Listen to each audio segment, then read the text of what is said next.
Ahan Misi napatumba si Manganti na may kasama pang walkover at dito nagkapikunan. Jamie Malonzo kitang-kita pa rin ang bakas ng nakaraan sa kanyang mata pero pagdating sa laro magandang ipinakita o marangkada kaagad sa opensa. Ginebra laban sa Fuel Masters, mainit ang laban at maging ang opensa ng dalawang teams na ito ay mainit-init nga rin sa larong ito. Sa unang play na nakita natin, Ginebra dumidiskarte, walang mapasahan sa eksenang ito, papaubos ang oras. Ahan Misi tumira ng 3, unang puntos para sa team ng Barangay Ginebra. Phoenix naman sa opensa, konting lapit sa basket, konting bangga, merong space, sabay tira, pasok ang tira, palitan lamang sila sa opensa sa first quarter. Malonzo naman sa 3-point area, corner 3 ang tira, pumasok. Jamie Malonzo dito nagsimulang uminit ang opensa. Fuel Masters hindi nagpaiwan, merong sagot sa 3 ng Ginebra, hindi nagpabaya, ayaw maiwanan sa score, dikitan lamang ang dalawang teams sa mga oras na ito ng laro. Nagseta naman ng opensa ang Ginebra dito. Malonzo sa 3-point area, merong defender sa kanyang harapan pero maganda ang pagkakabitaw, pumasok pa rin ang tira, dalawa na kaagad ang naipasok ni Malonzo sa 3 sa first quarter pa lamang ng laro. Pinto at Taffin solid ang banggaan, nagkatinginan ang dalawang players pero hinayaan lang nila na referee ang bahala sa play na ito. Maganda naman yung play ng Ginebra dito, yun nga lang libre na nga, nagmintis pa at kitang-kita yung triangle offense. Maganda ang option sa tira, libre pero kailangan rin na maipasok kapag ganito kalapit ang player sa basket at libre pa nga.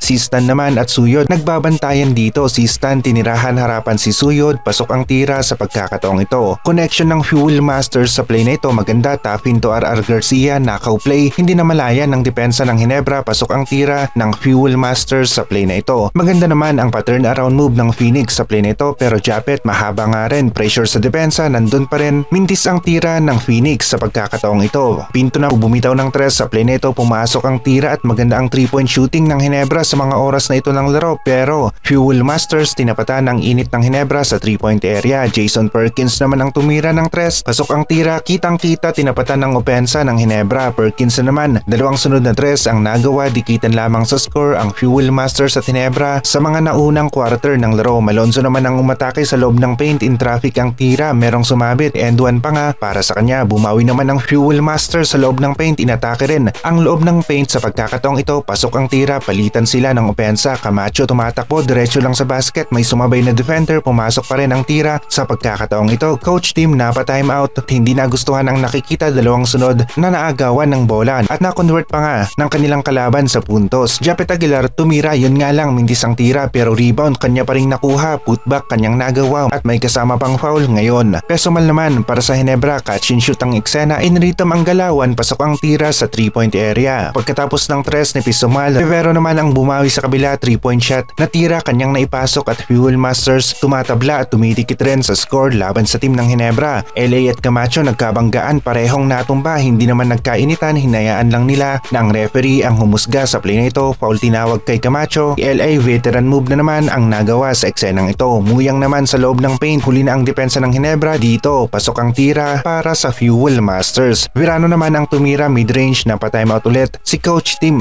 dahil magkasunod na opensa ang nagawa ng Phoenix dito. Si Stan naman ang umatake sa loob ng paint, parang natakot ang depensa. Si Stan easy layup ang nagawa. Ahan Misi at Manganti nagkainitan sa play na ito, unang umatake si Manganti, Ahan Misi matigas ang depensa, tumba si Manganti, foul ang tawag ng referee laban kay Ahan Misi at sinundan pa ni Ahan Misi ng walkover. Itong si Manganti hindi nagustuhan ang ginawa ni Ahan Misi sa eksenang ito, nagkapikunan ng konti. Dito na nga rin sa third quarter nagkaroon ng malaking kalamangan ng Ginebra at simula dito ay mas nakuha pa nila ang kanilang kumpiyansa at ang kanilang kalamangan kanilang napalobo.